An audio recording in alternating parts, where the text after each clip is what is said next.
How's it going, all you minties? Uncanny Omar here from Near Mint Condition, the home of collected editions. And today I've got some breaking news in the world of the Marvel collected editions. Today I'm going to be talking about one Marvel Omnibus Reprint coming out in September of 2025. So let's go ahead and take a look at what this is together.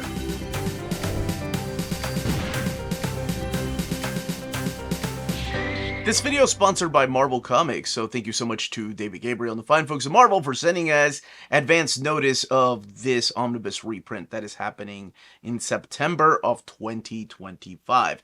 Now, before I go any further, please don't forget to smash that like button, subscribe, and ring that bell for notifications. That lets you know when our videos are going out live, and we do have videos every day.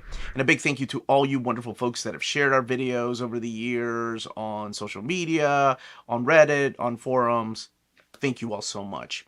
Now, every year here on Near Mint Condition, we do a poll for the most wanted Marvel Omnibus Reprint and Marvel Epic Collections. And every year, Marvel is kind enough to look at that list and actually reprint. I mean, the last couple of years, it's been 95% of them, with the exception of a couple here and there. Every year, I also vote, and every year, my vote doesn't make it in. And that's okay, because it's not about me. It's about what you all want reprinted. But this year in 2024, it was a little bit different. So, two of mine actually made it on the top 20. And we're looking at the number 2 most wanted Marvel Omnibus reprint that you all voted for, and it is my absolute pleasure to get to announce Tomb of Dracula Omnibus Volume 1 coming out in September of 2025.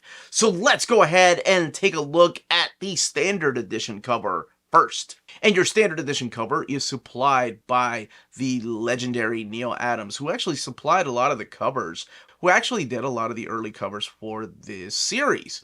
So let's go ahead and talk about the contents of the book. So in here is going to be Tomb of Dracula 1 through 31, Werewolf by Night number 15, Giant Size Chillers number 1, and then Giant Size Dracula 2 through 4. And it's the exact same content as they've had before. And I think the question that people are going to be asking me is, they going to use the new masters from the Masterworks? I don't know about that, but it is coming back to print. This is the third printing that it's had, so hopefully Volume 2 be right around the corner, because those prices for these books, my goodness, when they go out of print, they are insane.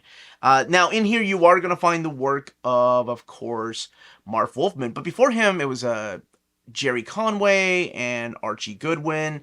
You're going to find stuff in here from David Anthony Kraft, Mike Plug, Don Heck, Tom Palmer, Chris Claremont. But the biggest artist in this book, I think, to a lot of people, when they think of this era of comics, and especially the Tomb of Dracula, is none other than the legendary Gene Colan. So let's take a look at the direct market cover. And the direct market cover is supplied by none other than the legend himself, Gene Colan. And as I mentioned, he is primarily the main artist on most of the issues collected in here.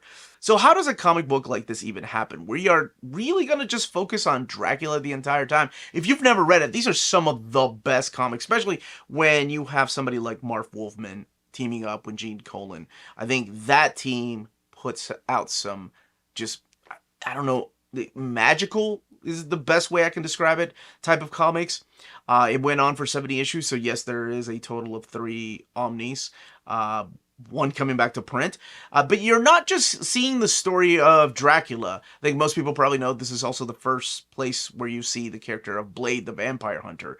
But you also get Rachel Van Helsing, Quincy Harker, and Frank Drake, Hannibal King, and even Lilith, the daughter of Dracula. You'll see characters like Deacon Frost make an appearance through here. So if you've read anything like in the 90s, especially when we have Ghost Rider, Danny Ketch era, a lot of those characters, like the Night Stalkers and the whole Darkhold storyline, really originated in this series. It's been 6 years since I've been doing these polls. Yeah, 6 or 7 years. And this is the first time that we've had Tomb of Dracula in the top 20 and officially coming out for Marvel Comics in September of 2025.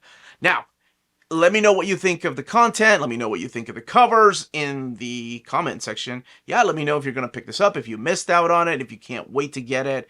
And hopefully they'll reprint volumes 2 and, well, 3 is also out of print, but 2 was voted in our top 20. Any questions, leave them down below. Don't forget to smash that like button, subscribe, and ring that bell for notifications. And a big thank you again to David Gabriel and the fine folks at Marvel for letting us announce this. Everyone, stay healthy and safe out there. Much love.